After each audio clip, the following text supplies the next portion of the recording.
Director of the Michigan Department of Health and Human Services, Zoe Lyons. Good morning. Good morning. How are you? I'm great. How are you? Great. Summertime. Yeah. I just saw Zoe at Juneteenth on a Saturday, plus MDHHS had a booth there. We did, What a cool event. Yeah. It was amazing. Yeah, it was great. Lots of great booths, lots of great food. The music was amazing. Yeah. I didn't get to stay. I was there early or mid-afternoon, I guess, but I think it went later into the night as well. Yeah, wonderful event. Well, one of the things that we wanted to talk to you today about is an upcoming event this week called Reunification Day, and it's being celebrated, so it's a good thing. Right. What does that mean? Well, it's reunifying families where children have been placed in foster care. And for years and years, we have celebrated, not just in Michigan, but around the country, Adoption Day as a celebration of children who have been in foster care and their parents were not able to get back with them, the celebration that they were adopted, that they found their forever family. And then now, just the last 6 years in Michigan and again around the country, we like to celebrate reunification because the fact that children get to go back to their parents and stay is it's frankly better than adoption. I think that's the win right there, right? Mm-hmm. That's the huge win.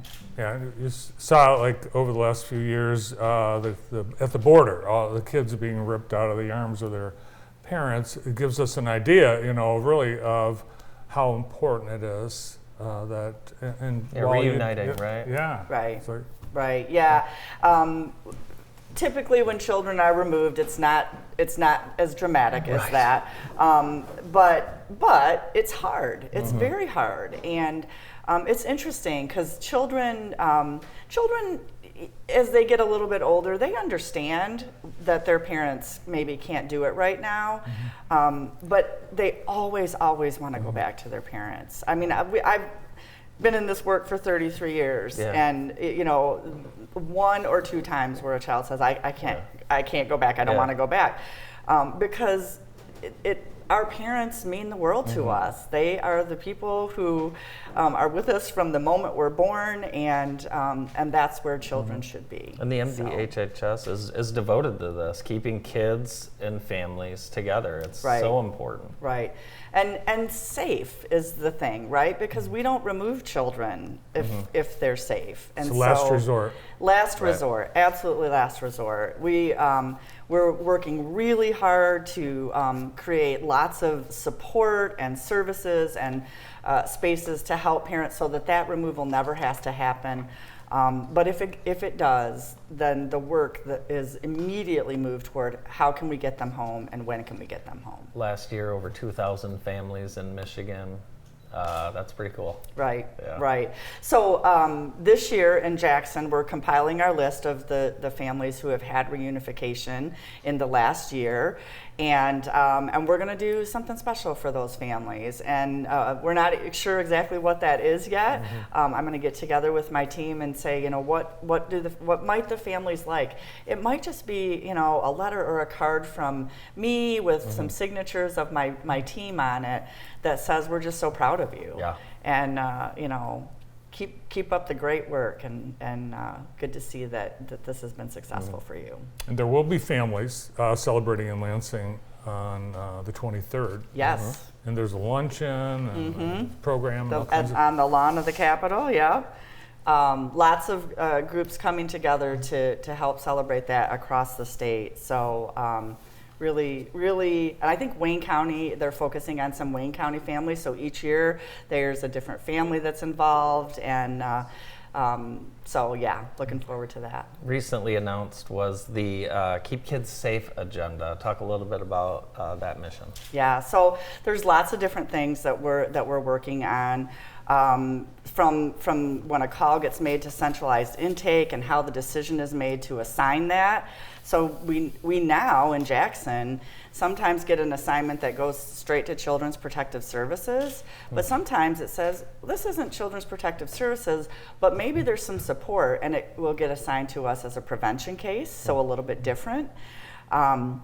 There are different services that we now have. So there's an office in our central office that works on mental health treatment for youth.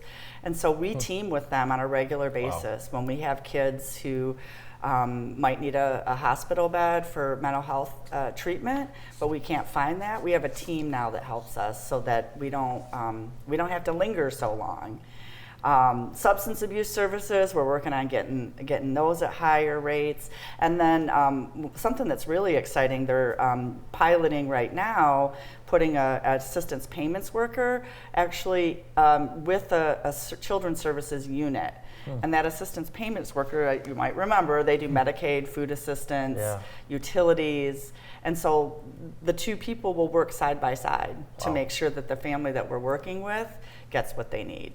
So there's proactive things that you're doing with this program, and you probably as a team have determined that things like substance abuse, finances, all the things that might be contributing to an unsafe environment, you are trying to, I guess, head it off at the pass. Yeah, yep. Provide support and resources for them. So the ACEs that we've talked about over and over, adverse childhood experiences, include mental health issues and substance use issues.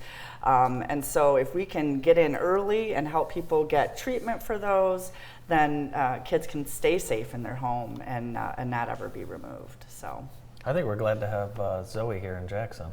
Oh, definitely. It's really my team. We have an amazing team, and we have great support from our leaders in Lansing as well. So, yeah, That's awesome. It's good. Like Juneteenth, you had a booth there. You're at a lot of events. I think you were not at just waiting for the community to come to you. You're meeting the community where they exist. Right. So I'm cool. actually leaving here and going to a meeting about homelessness here in Jackson, and what can we do to support that. So, well, we appreciate all that you and your team are doing, and happy Reunification Day. Thank you. Thanks, Thank Zoe. you. Appreciate it. Zoe Lyons is the director of the Jackson office of the Michigan Department of Health and Human Services. Stay tuned. Up next, we'll hear about a pretty cool restaurant. The owner and chef are up next. Stay tuned.